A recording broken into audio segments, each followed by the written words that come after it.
குழந்தைங்களுக்கு சளி பிடிக்காம இருக்கிறதுக்கு ஒரு ஈஸி டிப் சொல்லித்தரேன். இதுக்கு ஃபர்ஸ்ட் ஒரு டம்ளர் தண்ணி எடுத்துக்கோங்க. இதுல 5ல இருந்து 6 மிளகு சேர்த்துக்கோங்க.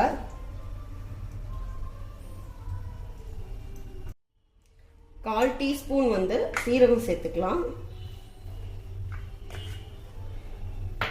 இப்போ இதை அடுப்பில் வச்சு 1/4 டம்ளராக சுண்டுற வரைக்கும் நல்லா கொதிக்க வச்சுக்கலாம். 1/4 டம்ளராக சுண்டிருச்சு. இந்த தண்ணியை ரெகுலராக மார்னிங் நான் என் குழந்தைக்கு கொடுத்துட்டு தான் இருக்கேன். இது சளி, இருமல் எல்லாத்துக்குமே ரொம்ப நல்லது. நீங்களும் ட்ரை பண்ணி பாருங்கள்.